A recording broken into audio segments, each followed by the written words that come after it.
Hi, my name is Pete Saronis, and welcome to the Future of Security track. We're going to discuss critical infrastructure, how to secure it, and you're going to hear from two amazing thought leaders, my guests today, Ms. Adrienne Lotto, VP and Chief Risk and Resilience Officer for the New York Power Authority, and Mr. David Wells, a Senior Advisor at the United States Department of Energy's Office of Electricity.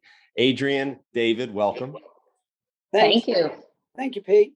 Cool. I'm fired up that you both are here. And in the grand scheme for our audience, while this is an incredible forum for talking about security, operations, center, modernization, digitalization, what have you, we're really excited to kind of bring this practical implementation of security to the infrastructure that we depend on each and every day. And that being our critical infrastructure, in this case, the energy grid, the power grid that is so relevant to our lives, as well as our government, and then those citizens and residents in the United States. The Future of Security track will talk about a little bit of supply chain risk management in light of the executive order that's come out recently by way of the White House on how to protect our OT and IT infrastructure. Two acronyms that David Wells and Adrienne know very well, and we will distill that for you. Building a network and a security environment in the cloud with analytics and the industrial Internet of Things and data and the power of it is something we will address. And most importantly, that this is an ever-evolving journey that every individual and company must be planning for in their technology road mapping. So with that, Adrienne, I'm going to start with you. Obviously, you have an incredible pedigree, and your title officially says a lot, Chief Risk and Resilience Officer. Can you give us a little bit of a what does that title mean in terms of what you do each and every day, and what brings that passion into the mix when it comes to you leading that organization? Thank you so much, Pete. Yeah, I mean, I think the second part is pretty traditional in the sense that at the New York Power Authority, we do traditional risk management from identification to mitigation, risk transfer, and then sort of understanding what our residual risk is. But I think the part that might be a little unique to the role is the resilient side of my job, and I'm super excited to bring those two things together because I think there's a natural synergy there. Most of the time, resilience, we think of it in that traditional sense, whether it's business continuity or disaster recovery planning. But from the NYPA perspective, it also includes things like supply chain security that you recently mentioned, and the role of working with the federal government to understand what is in our system and how to secure that from an end-to-end process, or even things like an insider threat program that we're building at NYPA from the ground up. So really, it's a combination of some of the more traditional risk management elements that you would see in any sector, in any utility, but also kind of taking it beyond what we would call traditional resilience to be going beyond. Yeah, that's a nice opening statement, and I think that for our audience, and David, I'm going to pivot here to you, but the term resilience is very different than reliability. We hear about grid modernization. David, we talk about what the Department of Energy's role as a government entity and working and collaborating with the utility sector, of which Adrienne is obviously a part of. And Adrienne, I didn't give a shout out to the incredible roles you had at the DOE, but we'll get to that at some point here in the discussion. But David, can you speak as one who is helping lead efforts like, and I hope I get this right, the North American Energy Resilience Model and what it incorporates, because your role, the Office of Electricity, is pretty significant as a bridge builder with industry and government. Yeah, thanks, Pete. And yeah, I have to give a shout out to Adrienne because she's the reason why I came to DOE. She actually was the one that hounded me to come on board to Office of Electricity, and I'm glad I'm really glad that I'm with DOE now. The NARM. So what we do with the NARM, and this actually came from part of the last administration with Bruce Walker, was a vision of we didn't have the ability at the time to actually have a modeling and analytics engine that could actually look nationwide at the grid and the interdependencies. So when you think about interdependency, you got to think about it in the fact that, so you've got electricity is generated What is it generated from? Natural gas, nuclear, hydro, coal, renewables, right? And the problem is something that is an interdependency. So if I'm natural gas, there's an interdependency of how do I get the natural gas to that generation? What if I don't have that natural gas getting to that generation? How does that affect the flow of energy? How does that affect the electricity to the home, businesses, and our economy? The same with coal. You hear renewables. You've seen stuff that happened in Texas and California where they've decided to put in a lot of renewables and said we don't want fossil, but at the same time, now you've got brownouts. Now you don't have the resiliency. You have the block. You don't have the redundancy, the reliability. You got people complaining. So what we need to do is be able to model this and be able to merge these together. Yes, we want to have the administration. We all agree. We want to have a carbon-free footprint by 2050, renewables all by 2035. We need that. The world needs that. I don't think anybody that were on this call probably would say we don't need it. We want clean energy, but we have to do it in a responsible, resilience, and reliably way so that we can ensure that our economy stays up and our well-being of all of our stakeholders, our customers, and our industries can run efficiently and keep up. So, and that's what the norm does. The norm gives you the ability to do the modeling, to say, here's what we should do in today, in the near real time, and then in the future, and how do we get there?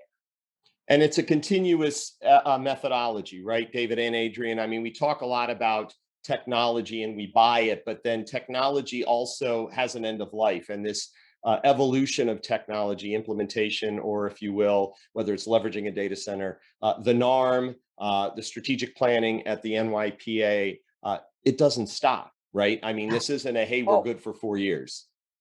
Absolutely. I mean, I like to get on Adrian, at times, because who is the largest power transmission company in the world and the country? The United States government, DOE, our PMAs, our power marketing authorities. But one thing we have to look at it. We're looking at it now. We have climate change. We have drought. We got extreme drought out in the West. A lot of our hydropower is run by the PMAs. But now we're starting to see long term, we're having issues of how are we going to keep hydro? Do we need to start moving towards other renewables? Because if you don't have the water, you can't run the dams. If you don't run the dams, now I've lost some generation. What's going to replace that? Or how are we going to adapt that generation capabilities to take care of all of our munis and all our co-ops?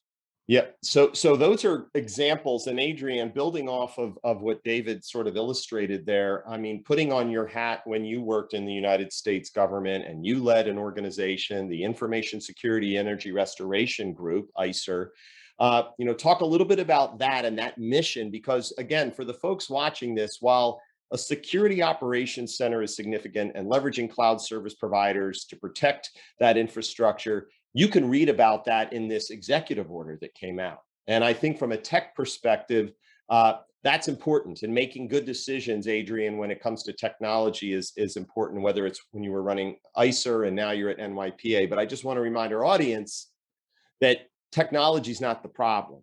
It's the implementation. It's working with vendors like Sumo Logic to write the decision or customize the decision that meets the needs of that specific entity. So Adrian, can you harken back to that ISER role where it was strategic, tactical, and operational at the same time?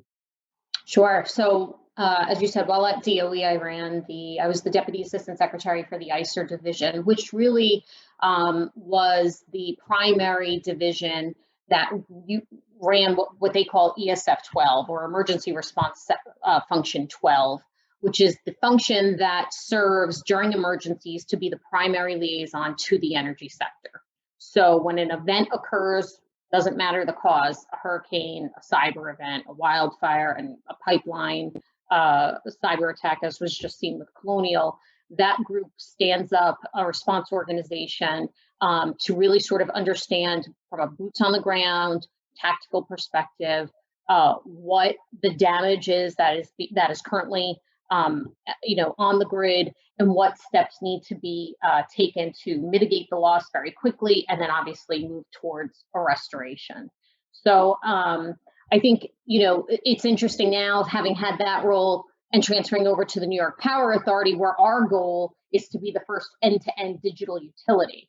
And the vision, as you just said, Pete, the roadmap that entails, because you want to do so in such a way that you're incorporating those three key elements, right? People, process, and technology. And the key, to my mind, what we have learned, or I have learned in the short period of time, is that's a very aspirational goal. Technology does not replace good people, and it does not replace good process. So I think, to the point of, when you're in a utility or when you're trying to make good business decisions, understanding what your business case will be for that piece of technology, what the return on investment is, either from an efficiency or financial perspective, and then overall, when disaster strikes, how will that piece of technology really be either implemented to help restore in some instances, or what are the resilience, and sometimes it's just simply paper and pen that would be used in lieu of that digital platform. So lots to unpack. Well, let me come back to you for a second, Adrian, and then David, to kind of get your neurons firing. We're going to get into this concept of OT and IT and infrastructure. Really, what is the grid made up of? And again, folks, it's technology. And the reason OT and IT, if you Google anything around the power grid and data centers of the future and the cloud services, operational technology, and I quote, is that machinery that ensures our safety. Information technology are the systems that process data. Adrian, I just want to kind of come back to you, because you're in such a big shout out to you with your Launched Always Resilient educational program, teaching the industry and others and stakeholders that running a grid is a little bit of that IT and OT, and that we all have to be cognizant of what is this real-time information that we need in milliseconds to protect human life. Absolutely. So I think the interesting part about IT and OT is that they're often talked about very separately. But as you're inferring, Pete, the grid of the future really is, that line has gotten very blurred. And we try to do things to ensure, particularly to protect the OT side of the house. But there's lots of conversation happening, for example, now about whether or not the traditional, what we would call CISO role, Chief Information Security Officer, whether there should be and that exists on the business side, the information technology side, whether the way of the future is really in the electric side to have an OT CISO that would also be sort of a C-suite officer. So this is an area that, from a business perspective, is constantly evolving. The technology is constantly evolving. And I think it's something to watch for those people in the audience to see, a year ago, if you look at my LinkedIn profile, I posted something. I read an article about a chief resilience officer, and I said, oh, isn't that interesting? It should be adopted by the private sector, not realizing that a year later, my company would offer a joint title to me. So these are the types of things that we see as technology evolves. The people, the corporate governance kind of comes along with it. So I think that's something to watch. Absolutely. And again, you're blazing trails, and now you can speak from the pulpit of what makes a chief risk and resilience officer. So shout out again to you, Adrian, and your leadership. David, coming back to OE, the Office of Electricity, an incredible function and mission. If I'm not mistaken, the mission is to ensure a secure and resilient flow of power to the nation. Pretty darn powerful. You have three groups in that organization, and I'm just for the group, for the audience, it's the Advanced Grid Research and Development Organization, where things like energy storage, microgrid R&D, smart grid R&D are discussed. And that really blends the opportunity for tech companies. I know Sumo Logic has a big interest in being the analytics cloud IoT-based solution for our nation's critical infrastructure. What a mission to align with. And then there's energy resilience and grid operations technology. So, David, can you distill some of this in terms of the same question? There's OT and an IT, and if technology is something that we know we can't plug and play, you've talked a lot about sensing and technologies needed to make a difference with that actionable and applied intelligence. Can you speak to some of the future of this technology that's within the roadmap that DOE has helped writing? Yeah, and I don't know how many people understand or realize that, we have an incredible resource within the US government in our national labs. And I'm fortunate enough that within my grid operations technology group and we in the NARM, we work with 8 national labs. I've got 8 national labs, some of the brightest guys in the country that are helping us solve some of these problems. We've also got other labs that are doing the same thing on the IT and the OT standpoint. Um, I'm an old comms guy. I know I'm in Department of Energy, but I'm actually 40 years in the communications industry. And then I was asked to come on and help with energy. And everybody asked, well, why would you want to be working on comms in energy? Well, it is, and it's flow. It's, whether it's communications, it's still a wave. If it's energy, it's a wave. It is still just a flow of information or electrons and protons. That's what it is. Um, IT and OT, I have a different stance, a little different stance. I think they should be kept separate. And that's going back to my old OT days, my old communications days. When you look at OT, it's the same thing. It's the old communications, the Bells, the MCIs, the AT&Ts of the world. Our job was to keep the network up at all times. It didn't matter. You had redundancy, you had reliability. It didn't matter. You stayed in that switch room 24/7 if there was a problem to ensure it never went down. When IT started coming in, it was, you got a router, you got a problem, reboot it. It'll come back up, it'll do it. And I think that's where the real grind comes in between IT and OT. OT is really built around sustainability, the uptime, always up, never down. IT is more about the protection of data and information. So, they'll take a downtime and to ensure that the information is secure and that their network is secure, that somebody's not getting into it. So there's very different methodologies. Do they blur? Yes, absolutely. And in this stage of digital, they blur every day.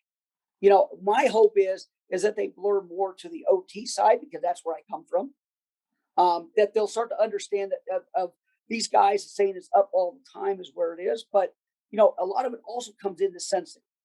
And one of the things about it is that when I got into the power industry was the inaccuracy, the assumptions that are taken that it just works. When you go to the comm side, every phone call, every piece of that call, exactly what it's doing all the time. We don't have that in the power industry, but I'll tell you, NIPA, um, our labs, EPRI, Duke, Southern Company, everybody is putting substantial efforts into understanding the power grid better than what they have in the past. They all understand that it's not, the lights are on, so everything's great. Because as we've seen with ERCOT, with the wildfires, with these different things, our network is now very frail and it can go over the edge and cause these outages. And we just have to get our OT, our IT, and our resiliency in place to be able to take all of these new renewables that are coming on, because it's going to create a completely different sort of problems that we're going to have to face and we're going to have to fix. Right. And David, I know you've done an incredible amount of travel. I know all over the country. You absolutely are here, there, and everywhere. And again, for the audience, the national laboratories, there are 17 of those, and they're national treasures. And David referenced our power marketing administrations. And of course, Adrian works in one of those utilities that you hear about that are energy, in this case, electric. But so many of this, so much simpatico between government and industry is incredible when it Right. comes to information sharing. And again, I want to bring back in, and maybe for this next question for both Adrian and David. Adrian, you mentioned information security, and you're in a risk and resilience strategic position where we have to make sure things can come back up when there is a disaster and event. Um, can you just talk though for our tech audience here a bit about when we hear security and risk and threat? Sometimes it's put into, well, our CIO and CISO deal with that. Same with you, David, right? But it's not. It's really Right. mission needing what tech. How is that relationship from an IT standpoint with your CIO and CISO in your own role, Adrian? How does that collaboration work on a daily, weekly basis?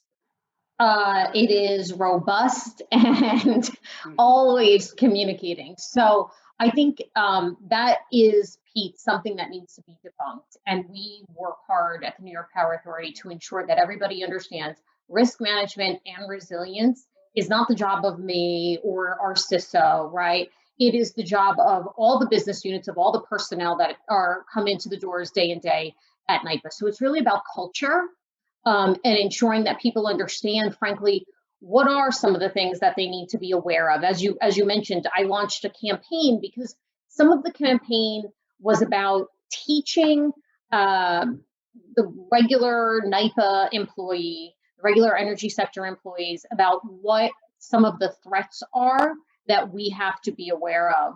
And so that they could gain sort of an additional perspective of what resilience is all about, because they play a critical role in that.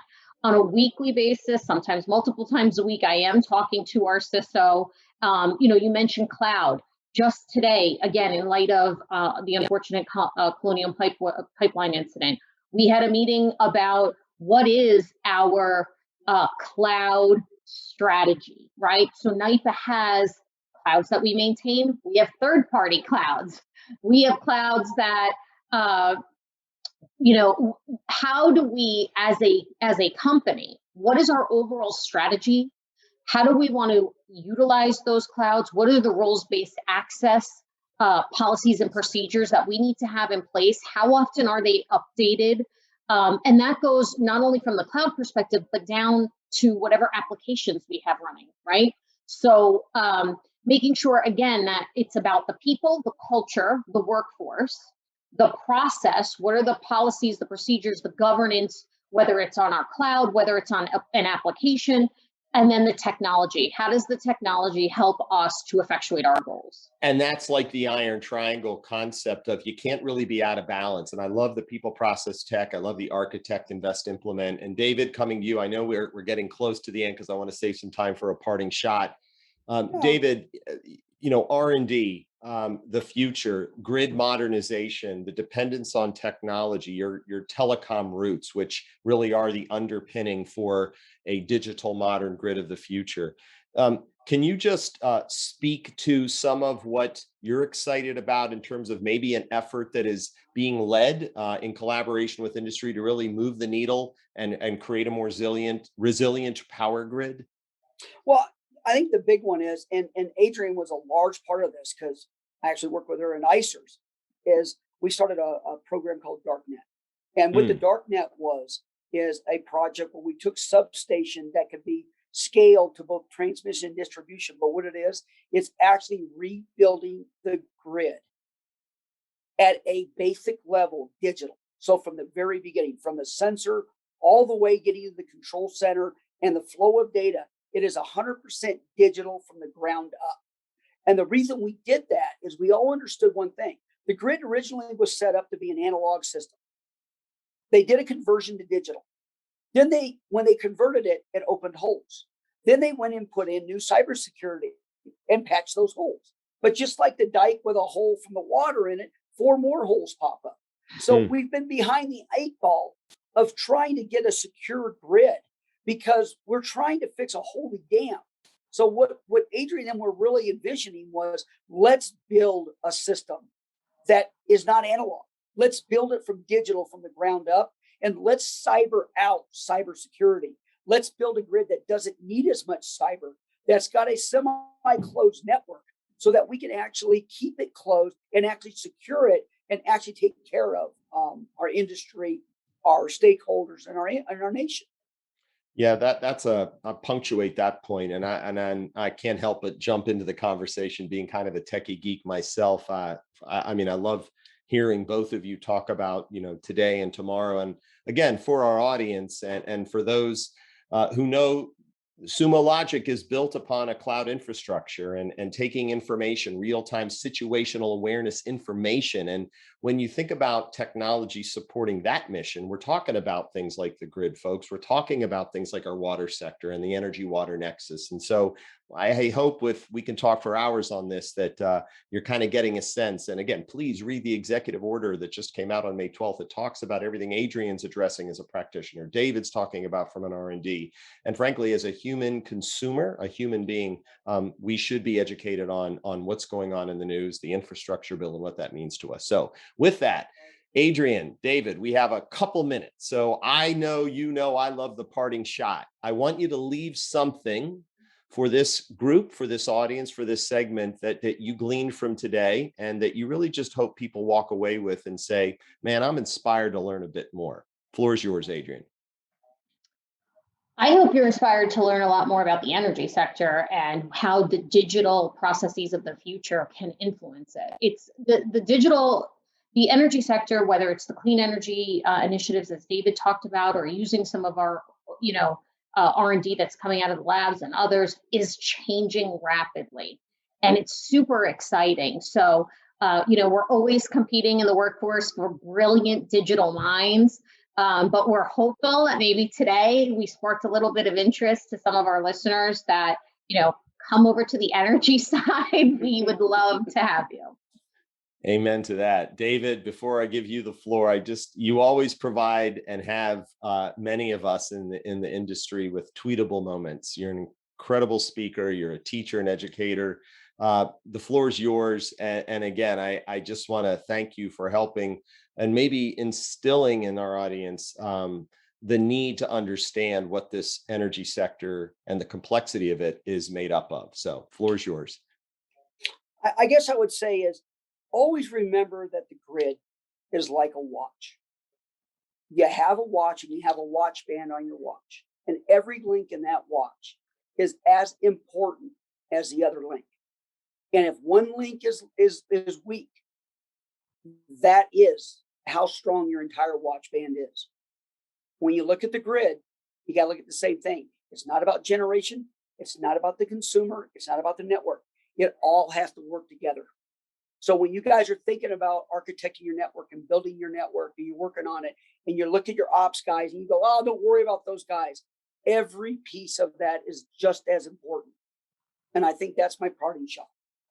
Well, I like it because it really makes us think about that you could be the most robust New York Power Authority utility in the country. There is a utility somewhere that doesn't have maybe the funds to invest, but it's connected, folks. It's all connected. And that's why resilience, if my parting shot was just know the difference between resilience and reliability. And I hope this conversation will truly resonate. So thank you to Adrian. Thank you to David. You're amazing thought leaders, change agents. Keep rocking it. And thanks to Sumo Logic for the opportunity to have me present these incredible individuals.